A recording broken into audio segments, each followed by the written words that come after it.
Hello, ambassadors of the One Young World. I have learned that way to Belfast and that you represent One Young World ambassadors in West and Central Africa. And I've been asked to give a keynote of a few minutes on the topic of education as a roadmap to advance economic, agricultural, and environmental development in Africa. The topic clearly lays out its own thoughts. First, education, as we know, is definitely a roadmap because education is the basis of human knowledge. Human knowledge is the basis of economic, social, and political, as well as cultural progress of societies. We do know that education has been the bedrock of human civilization over the course of the various revolutions that we have seen. Agricultural revolution, industrial revolution, knowledge revolution, and more lately, ICT revolution. And now, as we go head towards the fourth and fifth industrial revolution, education is the cornerstone of all these revolutions. What we do know is that the stock of human capital that countries have been able to generate over time has been an important determinant of how much progress they made economically. We would often see, as economic evidence shows, that countries which have stock of natural resources but poor stock of human capital have been less able to transform their economy from mundane state to a sophisticated state of economic progress. It therefore says to us that anyone interested in the development of their society would have to be interested in the role that education plays. We do know that in the theories around economic growth, that the one that is most associated with the explanation for the divergences and the differences between countries' performance on economic growth is one which talks of the effect that technological progress, that is education, has on the growth process. And so when you have a topic that talks of education as a roadmap to advance economic, agricultural, and environmental development in Africa, it is one that I am glad to see young people, the ambassadors, focus on. Why is it that this focus is welcome? It is welcome because for too long, Africa has assumed a certain level of exceptionalism from the rest of the world, meaning that we assume that what works in the rest of the world would not necessarily work in Africa. But that's a lie, that's a fallacy. The truth is that there is a common denominator that we have been able to establish exists on the development part. And the development part of countries have been seen to be similar. There are fundamental things which, if countries are able to address, they find themselves growing. And a critical part of it is this matter of the stock of human capital that countries accumulate.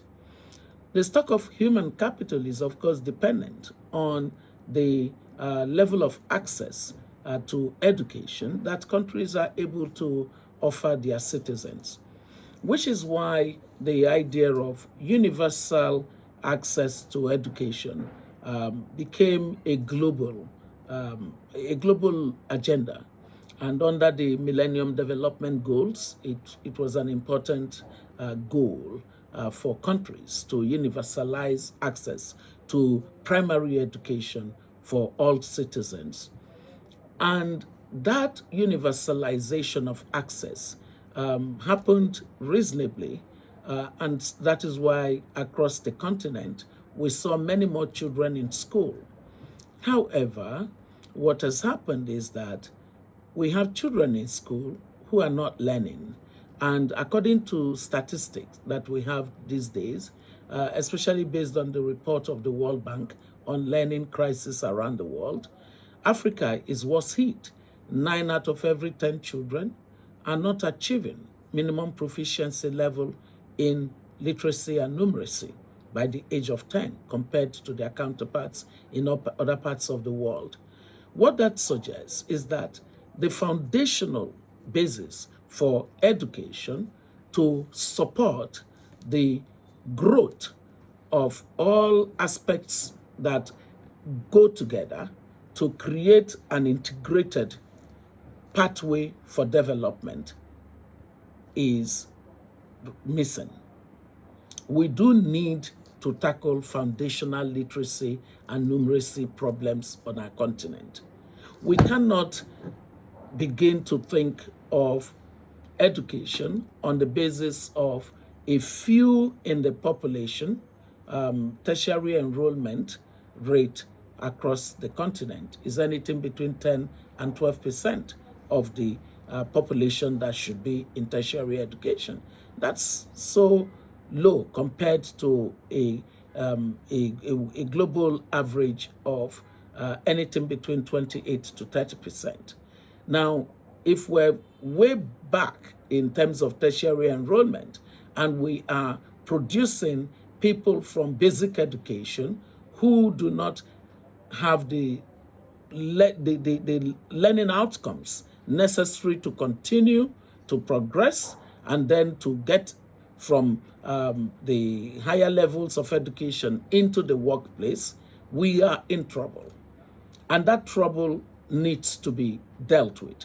To deal with that trouble means that we do need to reform education fundamentally. And to reform education fundamentally is to make foundational literacy and numeracy skills a very essential, critical part to what we do with the rest of education. And so whether the sector is economy, or it is agriculture, or it is environment, or it is institutions building as in governance and all such associated things, we do need to produce human beings from a basic education who can read and write and do mathematical operations at the appropriate level at the right age. Because once they can have that building block, this is the foundation, foundational literacy, numeracy. Once they can have it, then it's easier for their talent and their creativity toward the various sectors that work together to create momentum of growth in society to actually do so. I want you to know that as you have your panel discussion, there are 3 critical things that would matter in order for education to work in the way that you want it to work. It has to be that, number 1, we need a sound policies around education. Number 2, we need the right governance systems around education. In other words, the institutions, the regulatory systems for education have to be effective. And number 3, we need the right kinds of investment into education. All of these things are best when they are anchored on empirical evidence. And so we need education sector in Africa that is anchored on empirical data. We need to know where the gaps are. And one key gap that I have identified is the matter of not paying attention to what's happening at the lower levels of education, that is foundational literacy and numeracy. If we fixed it, then a whole lot of other issues that are important to be done in education will naturally find their solutions. I want to congratulate you for the work that you do, and I wish you well, even as you put deeper scrutiny on how we fix education so that it can do for our continent what it has done for other continents of the world. I want you to know that through this emphasis on human capital, Africa can claim the 21st century, and it is very much dependent on your younger generation of Africans. The idea that all we need to do is to put in more money into education and all the problems will be solved is another fallacy. It's important for us to invest appropriately in education by using analytical frameworks to identify where the gaps are. Issues of quality of curriculum and relevance of curriculum, issues of teacher quality and teacher capabilities, as well as teaching method, pedagogical issues, as well as issues of instructional materials, issues of the connectedness of the education system to the rest of society in ways that reinforce the kind of knowledge that is appropriate for any time in focus. I wish you well. God bless you all. Bye-bye.